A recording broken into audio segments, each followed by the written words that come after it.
नमस्कार, मैं हूँ आरती और आप देख रहे हैं वेनम टीवी किड्स। ये संडे बहुत खास है। क्यों? क्योंकि नया वर्ष का संडे है। ये नया वर्ष का पहला रविवार है जिसे हम मिलकर बहुत अच्छे से, आई एम श्योर आप सभी ने, पर हम सब ने मिलकर बहुत अच्छे से मनाया है। 2024 में जो भी चीजें हमें लगती थी कि हमने सही नहीं करी है या कुछ चीजों पे हमने ध्यान नहीं दिया है, तो 2025 में हम उन चीजों पे थोड़ा ध्यान ज्यादा दें और वो मिस्टेक्स जो हमने इतने सालों में दोहराई हैं उसे थोड़ी सी करेक्ट करने की कोशिश करें, ताकि हम जो ईयर एंड में जो हम रेजोल्यूशंस लिखते हैं ना अपने लिए, थोड़े उन रेजोल्यूशंस को हम बकायदा प्रैक्टिकली नए साल में पूरे कर सकें। वो हमारा इस साल का एक्चुअल ऑब्जेक्टिव रहना चाहिए। तो चलिए आज दो ऐसे एक्सपर्ट से मिलते हैं जो अपनी अपनी फील्ड के बहुत बड़े धुरंधर है, ऐसा कहूंगी।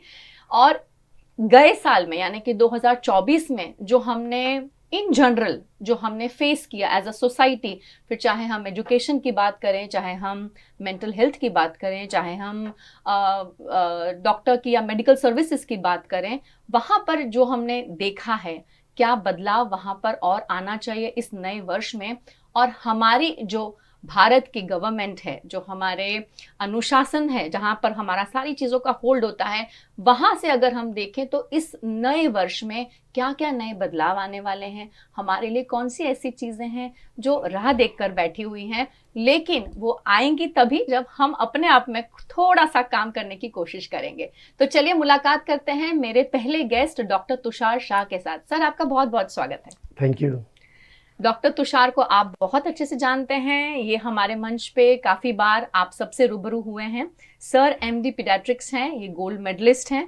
सर नवकार चिल्ड्रन हॉस्पिटल के ओनर हैं, मतलब बहुत सालों से इस फील्ड में अपनी भूमिका निभा रहे हैं। Academy of paediatrics Gujarat chapter के प्रेसिडेंट हैं और department of clinical research KGP children hospital के डायरेक्टर की भूमिका पिछले 5 वर्षों से निभा रहे हैं। बहुत ही एक्टिव मेडिकल प्रैक्टिशनर तो हैं ही, बट बहुत अच्छे ऑरेटर भी हैं। किताबें भी काफ़ी लिखी हैं सर ने, और इनकी एक किताब हाल ही में 2023 में भी पब्लिश की है। सर, आपका बहुत बहुत शुक्रिया। Thank you very much.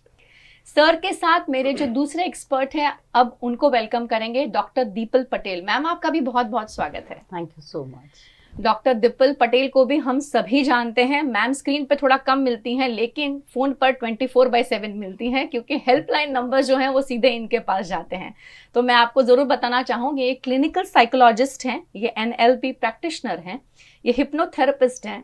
इन्होंने टेस्ट एंजाइटी अमंग यूथ में PhD किया हुआ है।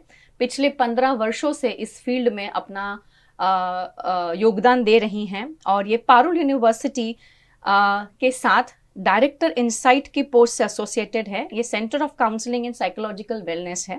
और मैम जो हैं ये पुलिस के साथ, मतलब कि हमारे वडोदरा पुलिस के साथ भी एसोसिएटेड हैं। ये वहाँ पे भी शी टीम के साथ एज अ साइकोलॉजिस्ट काम करती हैं। ये 2 हॉस्पिटल्स के साथ एज अ कंसल्टेंट साइकोलॉजिस्ट भी जुड़ी हुई हैं। मैम, आपका भी बहुत बहुत स्वागत है। Thank you so much. तो चलिए शुरुआत करते हैं आज के शो की, और सबसे पहला प्रश्न तुषार सर आपके लिए है। अगर आपकी पीडियाट्रिक फील्ड की मैं अगर बात करूं, उस पर्सपेक्टिव से 2024 को अगर आपको एक नटशेल में डिस्क्राइब करना है तो वो कैसा रहेगा?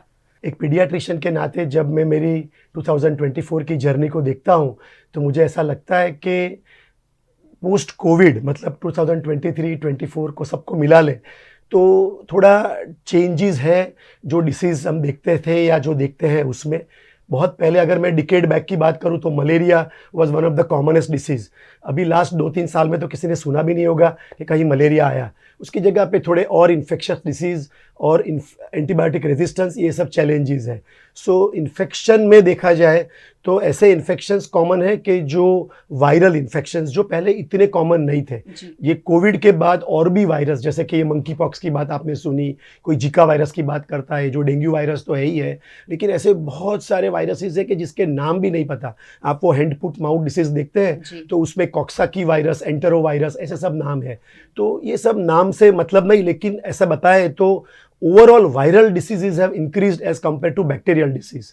अनदर प्रॉब्लम यहाँ पे ऐसा है कि जो एंटीबायोटिक से बैक्टीरिया को इजीली ठीक किया जाता था, वही एंटीबायोटिक अभी इसी कॉमन डिसीज को ठीक करने में काफ़ी बार नाकाम होते हैं because of misuse, over use या एब्यूज ऑफ दिस एंटीबायोटिक्स। सो इस चीज़ पे भी फोकस करना चाहिए कि कैसे जब ज़रूरत है तभी, मतलब रैशनली यूज़ किया जाए एंटीबायोटिक को, ताकि उसका लाइफ एंटीबायोटिक्स का अच्छा रहे और वो काम करे, जिससे कि क्रिटिकल पेशेंट्स कॉमन इन्फेक्शन में ना देखे जाए। Another problem which we have seen over last decade and now increasing last year also and currently also, which we should be worried about, is obesity and allergy problems. So बच्चों में overall पहले कुपोषण या under nutrition was a challenge, now over nutrition which is also a mall nutrition is a big challenge. तो lifestyle modification, activities, बैठे बैठे पूरे दिन डिजिटल स्क्रीन्स पे रहना और खाने की चीज़ों में ठीक से ध्यान ना रखना, इन सब चीज़ों की वजह से ये ओबेसिटी का प्रॉब्लम काफ़ी बढ़ रहा है। दूसरा ये एलर्जी, मतलब ये पॉल्यूशन, डस्ट, धूल, धुआं और अगेन लाइफस्टाइल के रिलेटेड देखे तो एलर्जी, एस्थमा का प्रॉब्लम भी काफ़ी बढ़ रहा है। और साथ में मैडम है तो ये मैं बता दूं कि मेंटल प्रॉब्लम्स वो भी बड़ी मात्रा में बढ़ रहे हैं। छोटे बच्चों में जो हम ऑटिज्म स्पेक्ट्रम डिसऑर्डर कहते हैं या जो हम तारे ज़मीं पे जो दिखते थे बच्चों को, वैसे पोस्ट कोविड बहुत बच्चे, मतलब हम सोच भी नहीं सकते उतने बढ़ गए हैं। Maybe because parents were busy working from home और वो बच्चों को डिजिटल स्क्रीन पकड़ाई गई थी तो वो वर्चुअल वर्ल्ड में चले गए हैं, तो उनको वापस वो कनेक्ट करना, सोशलाइज करना, वर्ल्ड से कनेक्ट करना बहुत मुश्किल हो रहा है। और बड़े बच्चे जहाँ पे एडोलेसेंट से एडल्ट्स की हम बात करें तो भी डिप्रेशन, एंग्जाइटी और ये सब प्रॉब्लम्स भी बहुत बढ़ गए हैं। तो ओवरऑल ये 3 चीज़ों पे मैं फोकस करना चाहता हूँ कि जहाँ पे हमको कुछ ना कुछ तो करना चाहिए, आपके चैनल के माध्यम से भी हम देख सकते। और आई थिंक लगातार हम यही कोशिश करेंगे सर, और इसीलिए आज आप दोनों से जुड़े हैं, ताकि नया साल है और नए साल की शुरुआत जब होती है तो लोग बहुत ज़्यादा एनकरेज्ड, मोटिवेटेड फील करते हैं कि ये नए साल में ये किया जाएगा, वो करेंगे। तो शायद उन्हें सही डायरेक्शन अगर हमारा ये एपिसोड दिखा सके कि जाना कहाँ है, वो आई थिंक ज़रूरी है। क्योंकि स्टार्ट बहुत अच्छा होता है, फिर धीरे धीरे धीरे एनर्जी लेवल्स कम हो जाते हैं और जब तक साल खत्म होता है तब तक होता है कब नया साल आएगा तो मैं ये करूँगा, ये करूँगी। तो आई थिंक हाँ, इसीलिए ये एपिसोड हमने सोचा कि हमें पेरेंट्स, एजुकेटर्स सब तक पहुंचना बहुत ज़्यादा ज़रूरी है। इन जनरल कम्युनिटी की भी बात करें तो भी ज़रूरी है। और जहां आपने बात वायरसेस की, इन्फेक्शंस की, हम आए दिन देखते हैं कि बहुत सारे बच्चे जो हैं वो बहुत ईजीली ये सब के शिकार बन जाते हैं और कहीं ना कहीं बच्चों का खान पान, उनका जो रेगुलर जो ग्रोथ डेवलपमेंट है, उससे ये होने से उनकी वो सब चीज़ें बहुत ज़्यादा अफेक्ट होती हैं और रूटीन लाइफ में पेरेंट्स को, बच्चों को, सबको ही बहुत तकलीफें होती हैं। सर, मैं वैक्सीनेशंस के बारे में जानना चाहूँगी क्योंकि 2024 में हमने काफ़ी सारे ऐसे एपिसोड्स किए जहाँ हमने वैक्सीनेशंस लेने पे भी पेरेंट्स को एनकरेज किया। आपके हिसाब से वो ग्राफ कैसा रहा, अगर आप थोड़ा सा मुझे ब्रीफ में बताएं। So again vaccination is a very very important preventive tool के जहाँ पे हम बहुत सारी बीमारियों को अटका सकते हैं, बचा सकते हैं बच्चों को उन बीमारियों से, और specially viral disease, because viral disease में कोई मेडिकल ट्रीटमेंट नहीं है, कोई एंटीवायरल मेडिसिन नहीं है, तो उसको प्रिवेंट करना ही इंपॉर्टेंट है। जब हम बोल रहे हैं कि वायरल डिसीजेज बढ़ रहे हैं तो vaccines is one of the main way in which we can definitely prevent these kids from suffering. और not only kids, adolescents and adults also, because मेरा हर बार ये रिक्वेस्ट रहा है ऑडियंस से कि खाली वैक्सीन्स बच्चों के लिए नहीं पर बड़ों के लिए भी है। तो बहुत, जैसे कि हर्पीस वायरस की हम बात करें तो ये शिंग्रिक्स वैक्सीन्स तो एडल्ट्स के लिए है जो 50 ईयर्स एंड अबव को सबको लेनी चाहिए। तो वैसे बहुत सारी और भी वैक्सीन्स है। तो ओवरऑल मैं देख रहा हूँ कि अवेयरनेस बढ़ रही है, जागरूकता काफ़ी हद तक इम्प्रूव हो रही है। पोस्ट कोविड सबने कोविड की वैक्सीन ली तो पता है कि वैक्सीन लेना जरूरी है। थोड़े गैप्स हैं बट अपनी सबकी एफर्ट्स की वजह से मुझे लगता है कि अवेयरनेस जैसे जैसे इम्प्रूव होती है वैसे सब लोग अलर्ट होंगे और इस चीज़ को सीरियसली लेंगे कि वैक्सीन क्या कर सकती है, कैसे प्रिवेंट कर सकती है डिसीज़ को, और कैसे हम हेल्दी और हैप्पी रह सकते हैं। बिल्कुल सही कहा सर। अब जुड़ेंगे दीपल मैम आपसे। आपके साथ का जो टॉपिक है वो सही मायने में मुझे लगता है इस पे जितनी चर्चा करें उतनी कम है। 2024 नहीं बट मैं तो कहूँगी जितने भी साल आज तक गए हैं, स्पेशली अगर मैं कोविड के बाद कहूँ तो बच्चों में, एडोलेसेंट्स में, यंग अडल्ट्स में हम देखते हैं कि सुसाइडल रेट्स बहुत बढ़ गए हैं। बहुत सारे ड्रग एडिक्ट्स हम देखते हैं आजकल नए बच्चों में, और मेंटल हेल्थ इश्यूज जो हैं जैसे सर ने भी अभी जस्ट मेंशन किया वो भी कहीं ना कहीं बढ़ रहे हैं। आपके हिसाब से 2024 आपकी फील्ड के पर्सपेक्टिव से कैसा रहा? It was a very hectic year. हमें पता ही नहीं चला जैन से दिसंबर कब आ गए, because it's very hectic, very active. So as psychologists we had fun, but on behalf of the committee of psychologists I'd like to say कि यहाँ पे ना इस बार थोड़ा सा अनप्लेजेंट भी लगा, बिकॉज जी। काफी सारी चीजें हम देख रहे हैं जो मैन मेड प्रॉब्लम्स है. Correct. For example substance abuse, ये जनरेशन का ऐसा हो गया है, the younger ones they feel कि हम कुछ तो मंडेन चीजों में मजा नहीं आ रहा, नॉर्मल पढ़ाई लिखाई में मजा नहीं आएगा.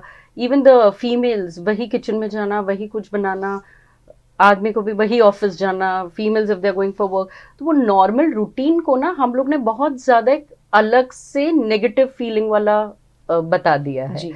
So they have stopped enjoying the mundane task.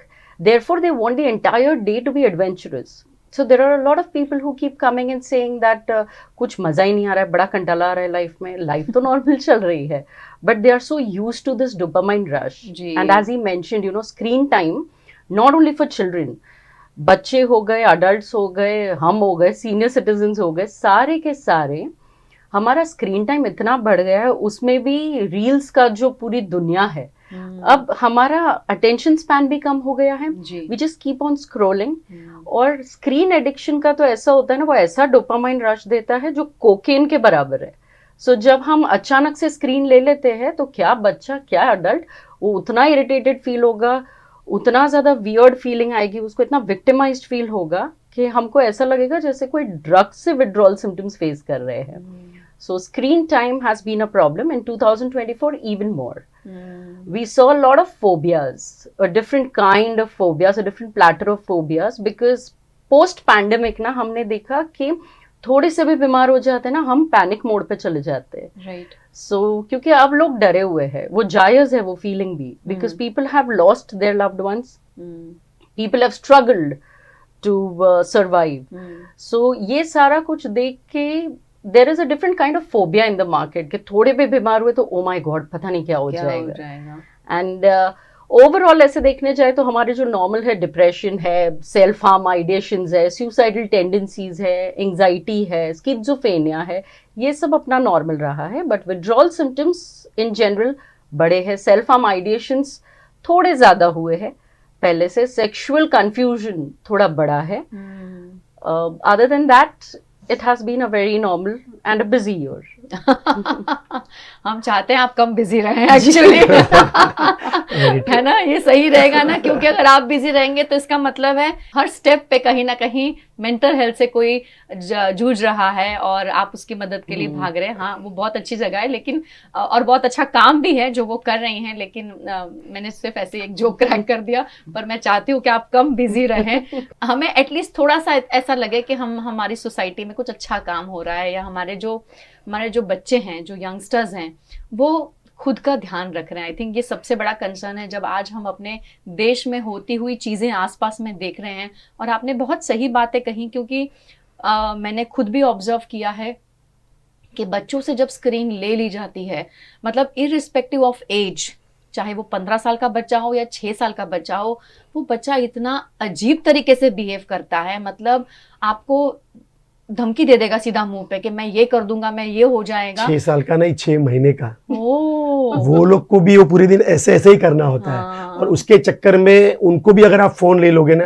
तो विड्रॉल सिम्टम्स आर अनबिलीवेबल. लेकिन सर इसमें पेरेंट्स प्राइड लेते हैं कि मेरा 2 साल का बच्चा अच्छे से, उसको पता है कौन सा चैनल देखना है. रिकमेंडेशन इज के अंडर 2 इयर्स 1 सेकंड के लिए भी स्क्रीन एक्सपोज ही नहीं करना चाहिए. और बाद में भी रिकमेंडेशन है कि इतने घंटे तक, इतने टाइम तक, और किन चीजों के लिए. राइट. नहीं, बहुत सही कहा मैम और सर ने. और 2024 को उन्होंने ब्रीफली आप सभी के लिए डिस्क्राइब किया. ब्रीफली है, हालांकि अगर मैं उनके पूछने जाऊंगी तो बहुत सारी चीज़ें निकलेंगी और वो चीज़ें सुनकर हमें तकलीफ ही होने वाली है, खुशी नहीं होगी. और इसीलिए हम चाहते हैं कि 2025 में हम वो गलतियां ना दोहराएं, क्योंकि हम सभी जानते हैं कि हर कोई एक भसड़ में है, हर कोई सिर्फ भाग रहा है, और भाग के जाना कहाँ है वो किसी को पता नहीं है.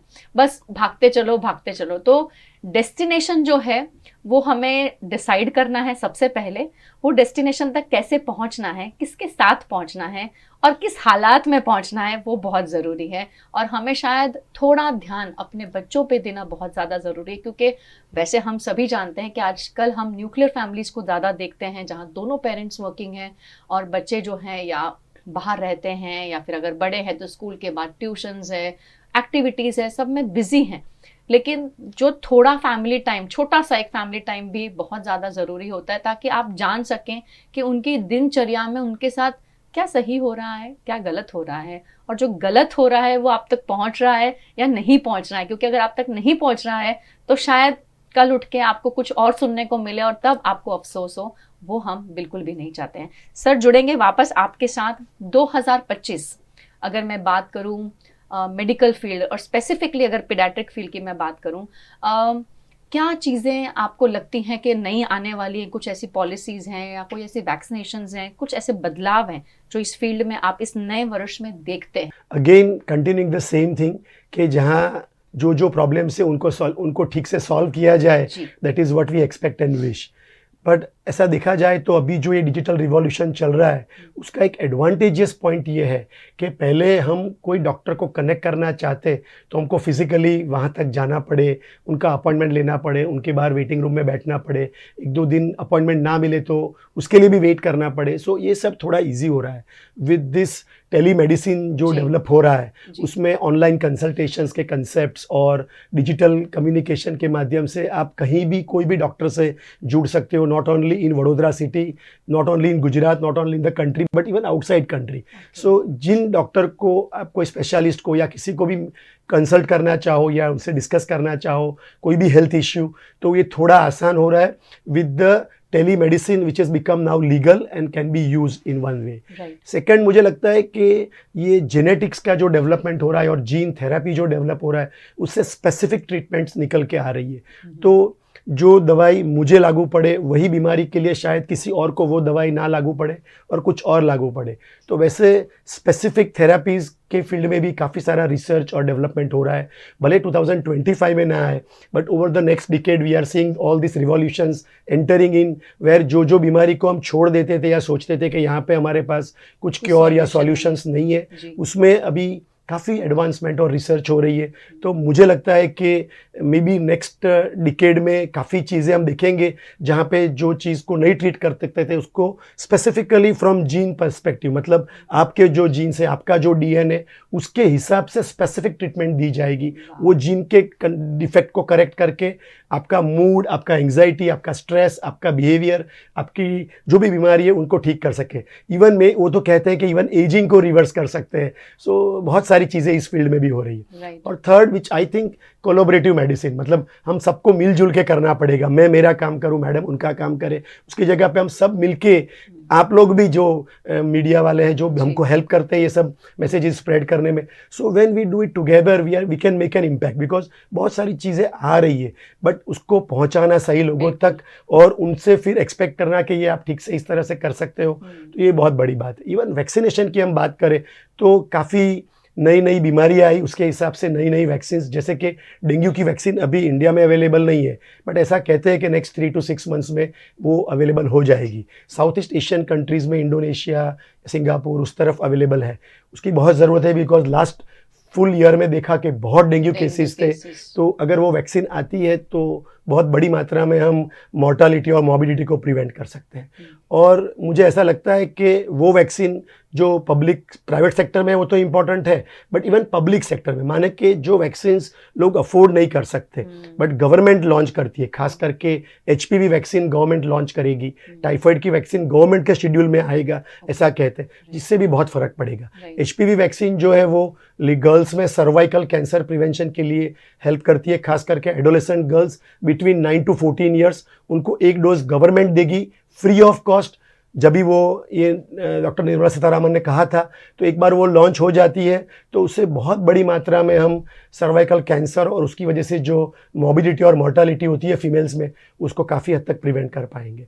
सो ऐसी काफ़ी चीज़ें हैं but just to make it short, ये सब चीज़ें हो रही है जो हमको हेल्प करेगी। आई थिंक हमें आपने जैसे बताया कि चीज़ें बहुत सारी हो रही हैं, लेकिन उसका पता लगना बहुत ज़्यादा ज़रूरी सही है, और शायद इसीलिए हमने आज आपसे रूबरू होने का ये जो विचार किया वो यही था, क्योंकि लास्ट ईयर में जैसे आपने कहा कि डेंगू के केसेस काफ़ी हुए हैं, बहुत सारे वायरल इन्फेक्शंस की बात होती है, और जब आती है बात वैक्सीनेशन पे तो हमेशा एक पेरेंट सोचता है, क्योंकि हर पेरेंट वो प्राइवेट हॉस्पिटल में जाके वो वैक्सीन अफोर्ड नहीं कर पाता है, वो ढूंढता है कि क्या ये गवर्नमेंट में अवेलेबल है कि नहीं, और हमें सुन के खुशी हो रही है कि गवर्नमेंट उस पर काम कर रही है। लेकिन हमें एज अ पेरेंट इन सब बातों को भी थोड़ा ध्यान में रख के बात करनी चाहिए। आई थिंक जब आप अपने पीडियाट्रिशियंस के साथ या डॉक्टर्स के साथ आप जब मिलते हैं, जब भी वैक्सीनेशन होता है हम तभी डॉक्टर के पास जाते हैं, अदरवाइज या बीमार होते हैं तो ही जाते हैं। बट हमें भी थोड़ा अपने आप को अप टू डेट रखने की ज़रूरत है कि गवर्नमेंट हमें क्या क्या चीज़ें देती हैं। कई बार ऐसा हो जाता है सर कि हम गवर्नमेंट की तरफ उंगली उठाते हैं कि गवर्नमेंट हमारे लिए कुछ नहीं करती है, पर हमें पता ही नहीं है कि वो कर क्या रही है। तो शायद थोड़ा हमें भी होमवर्क करना ज़रूरी है, और ये नए साल में अपने आप से प्रॉमिस करेंगे कि अपनी फैमिली के लिए, खुद के लिए, जैसे सर ने कहा कि अडल्ट वैक्सीनेशंस भी बहुत ज़्यादा ज़रूरी हैं। मुझे भी लास्ट ईयर एक इंटरव्यू के थ्रू पता चला कि अडल्ट फ्लू वैक्सीन्स भी आती हैं सर, और मुझे सुन के ताजुब हुआ था उस समय, और उसके बाद मैंने हर किसी को बताया वो बात कि प्लीज़ आप लीजिए, क्योंकि हमें पता है कि हमारे जो सिटी का वातावरण है उसमें बहुत जल्दी वायरल इन्फेक्शन जो है बच्चों को या एक दूसरे से अडल्ट्स को बहुत जल्दी पास भी होता है। तो आई थिंक खुद का होमवर्क करना भी बहुत ज़्यादा ज़रूरी है। दिपल मैम आपसे जुड़ेंगे और जानना चाहेंगे 2025 में आपकी फील्ड में आप क्या नए चेंजेस देख रहे हैं, क्योंकि जिस तरह के बातें या बीमारियां आपने हाईलाइट की अपने फर्स्ट वाले सेशन में, और आपने बताया कि, और हमने भी देखा है कि वहाँ पर जैसे अगर हम सुसाइड की बात करते हैं, हम ड्रग्स की बात करते हैं, बहुत सारी बच्चों को जो मेंटल इलनेसेस हो रही हैं, बीमारियां हो रही हैं, वो बढ़ता ही जा रहा है। तो 2025 ऐसा क्या ला रहा है ताकि हम इस पे थोड़ा सा निरंतर बना सकें और इसमें पॉजिटिव चेंज ला सकें? Well first of all this was amazing जो आपने बताया। मुझे सिर्फ थोड़ा सा कॉन्ट्राडिक्टरी लग रहा है, बिकॉज जहाँ पे बाकी सारे फील्ड्स, मेडिकल फील्ड्स बहुत फ्यूचरिस्टिक बात कर रहे हैं, टेक्नोलॉजी की बात कर रहे हैं, हम ये ला रहे हैं, हम वो ला रहे हैं, इन आवर फील्ड हम शायद थोड़ा पीछे जा रहे हैं, and we are going back to our roots. Why are we going back to our roots? Because हम कुछ ज़्यादा ही हशी बशी हो गए हैं। सो मेंटल हेल्थ का क्या हो गया है ना, we started overthinking a lot. हम एक जगह पे बैठ जाते हैं, हाइपोथेटिकल इमेजिनेशन करते हैं। You know the beauty of a human mind is that we can imagine. हम गाय के आगे या डॉग के आगे, किसी भी एनिमल को नहीं बोल सकते कि इमेजिन करो यहाँ घास पड़ा है, कैसा we don't do that. But in front of a human being we can always say imagine करो हम गोवा के beach, how are you feeling now? Okay, so we have started misusing this creative imagination that we have. We will think of the worst scenario possible and we'll start fixating on it. और उसके बाद हम compulsive, obsessive, compulsive thoughts करेंगे, and then we'll create a lot of anxiety unnecessarily. So we have, thankfully, my entire team now is trying to go back to the roots, जहाँ पे हम बहुत ज़्यादा critical thinking use कर रहे हैं, and we've started motivating people to take action, because आधे से ज़्यादा टाइम हमने ये मार्क किया है that the moment you are busy, you're doing something and you're productive enough, आपके आधी ओवर थिंकिंग तो वैसे भी रिजॉल्व है जी। जब हम कुछ करेंगे नहीं और बैठ के खाली सोचते रहेंगे तो ज्यादा एंजाइटी फील होगी। Correct. If you actually jump into the scene and do something about it, इतना बुरा तो कुछ है भी नहीं। पर कहीं ना कहीं आपको लगता है कि ये जनरेशन शायद वो स्टेप लेने से भी डरती है? इसमें आई बिलीव थोड़ा पेरेंट्स भी, I am not giving the entire blame to the parents, but parents है, सोसाइटी है, बिकॉज हमने ना बहुत आसानी से, it is very easy for me to come and say कि अच्छा एक काम करो, मोबाइल फोन्स देना बंद कर दो बच्चों को। मेरे लिए वो इजी है, बट फिर करना क्या है? माँ बाप कैसे मैनेज करेंगे? आजकल के बच्चे भी तो हाइपर एक्टिव है, बिल्कुल पहले जैसे बच्चे भी नहीं है कि तुमने खाना दे दिया और खा लेंगे। सो अगर मुझे कोई 2-3 बच्चे दे के जाएगा और मैनेज करना है तो it is equally difficult for me. So parents also will have to understand कि हम indirect pressure ना दें, because बच्चे क्या कर रहे हैं, जब हमारा environment, actual environment बहुत positive नहीं है और बहुत appealing नहीं है, तो just to get away from this environment I might get into some substance, क्योंकि वो intoxication वाली feeling मुझे मजा आ रही है। क्यों आ रही है? because ये वाला ठीक नहीं लग रहा है environment। So हमको घर का environment स्कूल का एनवायरनमेंट, कोचिंग क्लासेस और कॉलेजेस और everywhere, the environment has to be appealing enough right so that the kids are involved. हमें स्टूडेंट्स को एंगेज करना है, थोड़ा सा उनको फिजिकल एक्टिविटी पे भी फोकस करना है, because this time you know I have seen not only kids, believe me, even people like my age including me, हम सोच लेते हैं कि जिम जाएंगे, कुछ होता नहीं होता। हम सोच लेते हैं फिजिकल ये कर देंगे, वॉक करेंगे, तो वो शायद न्यू ईयर रेजोल्यूशन की वजह से 2-3 दिन हो जाएगा उसके बाद में कुछ नहीं होगा. सो फिजिकल एक्टिविटी होगी तो एंडोर्फिन्स रिलीज होंगे. एंडोर्फिन्स, डोपामाइन, सेरोटोनिन सब इक्वली इंपॉर्टेंट है. So we need to actually take some action. We are going back to our roots using yoga, being in the moment, because these days we have seen, thanks to social media, हम external validation के ऊपर इतना ज्यादा dependent हो गए हैं कि हम खुश फील ही नहीं कर रहे हैं. इसीलिए हम क्रिटिकल थिंकिंग यूज करते हैं, because the moment if somebody will say that you know I am not really feeling happy, मुझे बहुत दुखी लग रहा है, बहुत डिप्रेस्ड हूँ मैं, then we start asking questions, what makes you think like this, and क्या, तो वो क्रिटिकल थिंकिंग अगर खुद भी करेंगे तो उनको पता चलेगा कि रूट्स में उतना प्रॉब्लम है भी नहीं. Right and thanks to Google हम बहुत ज्यादा बड़े बड़े jargons यूज करने लगते हैं. There is a difference between feeling sad and feeling depressed, and it is okay to feel sad. हम थोड़ा सा रो लिए तो हमको लगता है अरे बेचारी कितनी डिप्रेस, नहीं, रो लो, अच्छा है, हेल्दी है. थोड़ा कोई अनमैनर्ड हो जाएगा या सुन नहीं पाएगा तो हमको लगता है नहीं नहीं यार ये सेंसिटिव है, इसको बेचारी को नहीं बोलो. बच्चों को हारना भी सीखना पड़ेगा. बिल्कुल सही है. हम अगर कोई स्पोर्ट्स इवेंट में जाते हैं तो वी लिसन टू पीपल, जो लास्ट आएगा ना तो फिर कोई बोलेगा अरे and we got the last winner today. नहीं, it's okay, you can tell the child कि बच्चा you lost and it is okay to lose. हमने हर चीज को लेके एक हवा कर दिया है. सो थोड़ा सा सांस लेने में दिक्कत होगी और स्टूडेंट्स आके बोलेंगे पैनिक अटैक आ रहा है. नहीं, that's not panic attack. It's okay to feel nervous. So 2025 में गूगल को थोड़ा लेस यूज करेंगे. Will get back to our roots, will be a little more active. Physical activity is important. Correct. And gratitude, I think we are losing it. हम, मुझे याद नहीं है कि कब लास्ट कोई कोलैबोरेटिवली बैठ के we actually discuss what are we thankful for.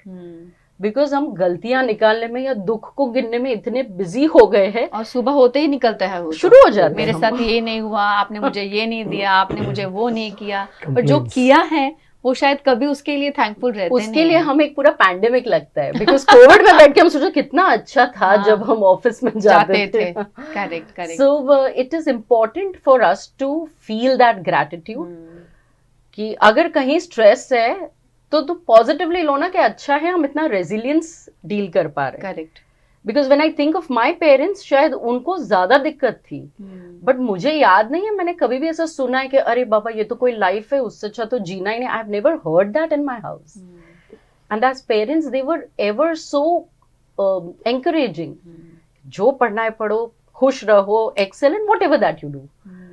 But आजकल तो पेरेंट्स अपनी एम्बिशंस भी डाल देते हैं कि मैं डॉक्टर नहीं बन पाया, अब तुझे बनाऊंगा डॉक्टर. सो आई थिंक हमारे इंडियन सोसाइटी में एक्सट्रीम्स होता है. यहाँ हम बहुत ज्यादा करते हैं या हम कुछ नहीं करते हैं, तो वो बीच का जो संतुलन वाली बात है ना, वो कहीं हम मेंटेन नहीं कर पाते हैं, और इसलिए बच्चे भी ऐसे ही फेज में चलते हैं. छोटे बच्चों के जो पेरेंट्स हैं ना, उनको भी ये हेलीकॉप्टरिंग थोड़ा बंद करना पड़ेगा. बिकॉज ऑल द टाइम उनका एक ही काम है कि इसको कोई तकलीफ ना पड़े और उसको सब बेस्ट से बेस्ट मिले और कहीं कुछ डिस्कम्फर्ट आए ही नहीं. फिर रियल लाइफ में जब वो जाएगा तब उसको एकदम इट्स अ साइकोलॉजिकल शॉक कि ये तो कैसे मैनेज करूं मैं. और तब मम्मी पापा उसको हेलीकॉप्टरिंग करने के लिए नहीं आने वाले. So as they are growing up we must make them understand कि even if you fall it's fine and you have to get up and do it. And the best thing for mental health I feel, ये 15 साल में जो मैंने एक चीज notice की and सीखी, that is that it is very helpful to experience a little bit of sadness. डूबो उसके अंदर, it is okay, cry it out. हल्का फुल्का गुस्सा फील करना जरूरी है. सो हर एक इमोशन बना है टू फील. तो हर एक इमोशन को लेके हम ऐसे फिक्सेट नहीं हो सकते कि अरे बाप रे अब तो मेरे को ये प्रॉब्लम ही है. And if you have a problem it's okay to seek help.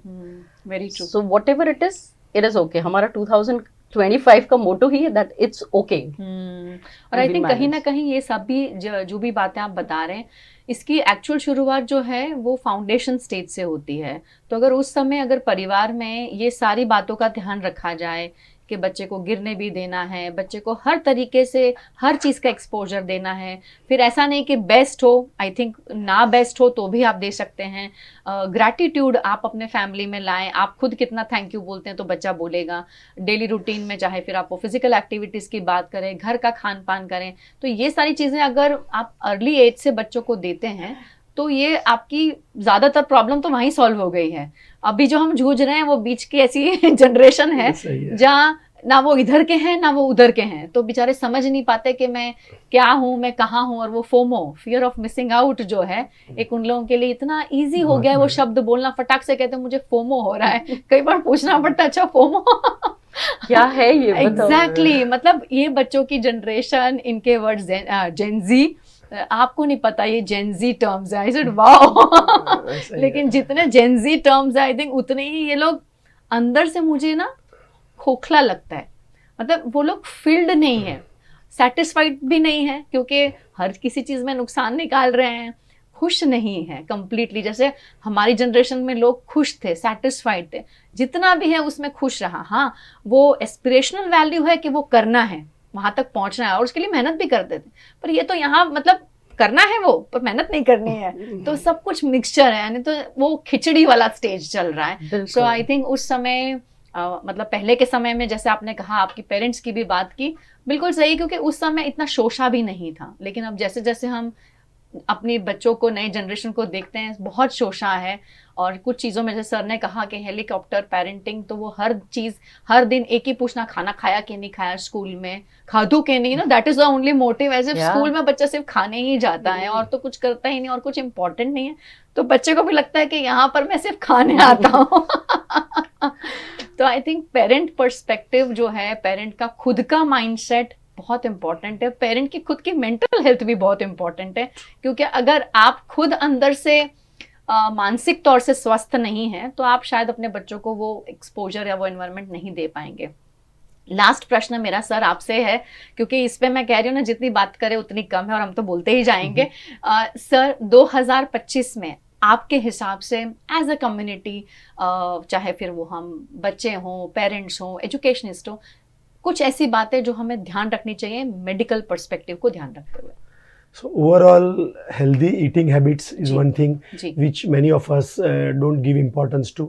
तो जैसे जैसे ये मॉडर्नाइजेशन हो रहा है, न्यूक्लियर फैमिलीज हो रहे हैं, तो ऑल वीकेंड्स तो सबको बाहर ही खाना होता है या कहीं भी खाना होता है, whichever class we are in. So मुझे लगता है कि हाइजीनिक फूड और घर पे बना के भले जो भी खाए वो, एंड एक अच्छा सा रोल मॉडल बन के एज ए पेरेंट्स हम अच्छा मैसेज दे पाए अपने बच्चों को, तो वो अच्छा रहेगा, which will go long way in giving right now in immunity against infection. आप थोड़ा स्ट्रांग बन पाओगे, अभी बीमार नहीं पड़ोगे, और इन अ लॉन्ग रन वो ओबेसिटी और जो जंक फूड खाने के जो इश्यूज है वो सबको हम प्रिवेंट कर पाएंगे। सो एक फूड एंड न्यूट्रिशन पे फोकस करना चाहिए, where it includes hygiene also.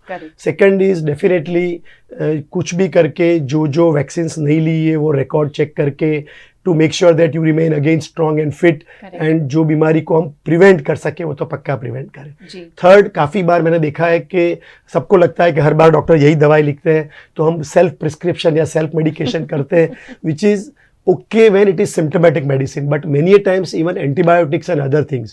मैंने आपको जो बताया कि ये एंटीबायोटिक अब्यूज़ की वजह से या मिसयूज़ की वजह से या ओवर यूज़ की वजह से, जब ज़रूरत नहीं है या वायरल इन्फेक्शन में भी हम एंटीबायोटिक यूज़ करते हैं या प्रेशराइज करते हैं डॉक्टर को लिखने के लिए, तो होता ये है कि फिर ये एंटीबायोटिक काम नहीं करेंगे। तो there is a huge problem of antibiotic resistance और कॉमन इन्फेक्शंस या कॉमन रूटीन बैक्टीरियल इन्फेक्शंस के जहाँ पे एंटीबायोटिक अच्छे से लागू पड़ती थे या करेक्ट हो जाता था बीमारी इन अ कपल ऑफ डेज या 3-5 डेज, वो अब लागू नहीं पड़ रहे हैं। It is taking more time, it is not responding and we have to go to higher antibiotics, and let me tell you there is no research happening there. तो कोई ऐसे नए एंटीबायोटिक्स बनने वाले हैं ऐसा कोई रिसर्च वर्ल्ड में नहीं चल रहा है। तो प्रॉब्लम ये है कि हम वापस प्री एंटीबायोटिक एरा में चले जाएंगे अगर ठीक से ध्यान नहीं रखेंगे तो। सो सेल्फ मेडिकेशन की जगह पे consult your doctor and use antibiotic wisely. बहुत लोग जो फॉरेन से आते हैं बच्चों को लेके, वो ऐसा बोलते हैं कि हमारे उधर डॉक्टर नहीं देते हैं, यहाँ तो कुछ भी हम ले सकते हैं। तो सही बात यह है कि यहाँ भी नहीं देते, वहाँ भी नहीं देते और कहीं भी नहीं देते, बट हम खुद मेडिकल स्टोर पे जाके मैनेज कर लेते हैं कि हमको ये दे दो। तो I think we should be very much watchful और conservative bit here and rational use of any medicine. Over use abuse करना सही नहीं है। And of course as parents we must try to understand our children. तो उनको criticise ना करें, but उनको उनके जैसा होके, उनके साथ मिलजुल के, उनके जो भी छोटे मोटे इश्यूज या चैलेंजेस है उसको समझ के, maybe we have to go to their age rather than expecting them to come to our age. एंड उसी तरह से 25 सबका अच्छा जाए। बकायदा अगर डॉक्टर आपके जैसे हो तो बकायदा अच्छा जाएगा सर। मैम आपसे जुड़ेंगे, क्या मैसेज आप देना चाहेंगे, और ऐसे कौन से बदलाव हैं जो आपको लगता है कि भाई 25 में एज अ सोसाइटी हमें ध्यान रखने चाहिए? I think we should focus more on the concept of self-love. जी, बिकॉज हम राह ना देखे कि कोई टीचर आके, पेरेंट आके अप्रिशिएट करेगा, कोई बॉस आके कि अरे वाह बड़ा अच्छा। Relax, you can start loving yourself, respect your body, because there are people जो हॉस्पिटल के धक्के खा रहे हैं who are trying to maintain this body. So there is no point harming yourself. There is no relationship, no boyfriend, no girlfriend, ऐसे कोई point नहीं है who can define your life. There is no person who can define your life. तो किसी के लिए अपने आप को harm करने की जरूरत नहीं है. Just relax, love yourself, love your body, and the moment you see a mirror ना, mentally एक high five दो अपने आप को कि यार you're doing well. Just encourage yourself. And थोड़ा सा बॉडी इमेज कॉन्शियसनेस लाए, अपने आप को थोड़ा बिजी रखे, because that will help a lot of other problems. वो जैसे ही आप ये सारी चीजें करेंगे ना, हमें अभी बहुत, हमारा पूरा जनरेशन किताबी वाला बन गया है. Everybody is getting 99% and 99.9% and all. Street smartness कहाँ है पता नहीं. The moment you target smartness and mental peace, half of the things will be taken care of. So just start loving yourself and appreciate yourself. बहुत बड़ी बात है I think, और छोटे से ही हमें बच्चों को ये समझाना है कि आप जैसे हैं आप बहुत अच्छे हैं. और खास करके पेरेंट्स, दो बच्चे भी अपने खुद के पैदा किए हुए बच्चे भी सेम नहीं होते हैं, ये जानना ज़रूरी है. इसलिए कंपैरिजन अगर घर से ही ना किया जाए तो बाहर बहुत ज़्यादा फर्क नहीं पड़ता है, अगर कहीं गलती से भी कहीं किसी ने कर दिया तो. बट अपने आप को प्यार करना अगर बच्चे को पहले से ही शुरुआत से अगर आप समझा दें या सिखा दें तो आई थिंक बहुत ही पॉजिटिवली वो बच्चा ग्रो होता है और अलग ही पर्सनालिटी के साथ उभर के बाहर आता है. आप दोनों का बहुत बहुत शुक्रिया हमारे साथ जुड़ने के लिए और अपना इतना कीमती समय हमें देने के लिए. और आप सभी ऑडियंस का भी बहुत बहुत शुक्रिया. हम हमेशा यही आशा करते हैं और करते रहेंगे कि आप ये साल नहीं, आने वाले जितने भी साल हैं सारे ही आपके लिए बहुत ही ज़्यादा अच्छे हों, खुशनुमा हों. आपके लिए बहुत सारी हैप्पीनेस, बहुत सारी प्रॉस्पेरिटी और बहुत सारा प्यार लेकर आए, क्योंकि कुछ ही चीज़ें कम है और है प्यार. और अगर आप प्यार खुद से करते हैं तो बहुत अच्छी बात है, और थोड़ा सा प्यार अगर बांट देते हैं सोसाइटी में तो और भी अच्छी बात है. ये काइंडनेस, ग्रैटिट्यूड चीज़ें जो है वो साल में एक बार नहीं बनानी है, वो रोज़ बनानी है, और उसकी शुरुआत हमारे घर से होनी चाहिए. आप सभी का बहुत बहुत शुक्रिया नए साल में हमारे साथ जुड़ने के लिए. अगर आप जानना चाहते हैं कि हर हफ्ते यहाँ क्या हो रहा है, VNM TV किड्स का यूट्यूब चैनल है, इसे प्लीज़ सब्सक्राइब कर लें और इस वीडियो को शेयर करना बिल्कुल भी मत भूलिएगा. Thank you so much.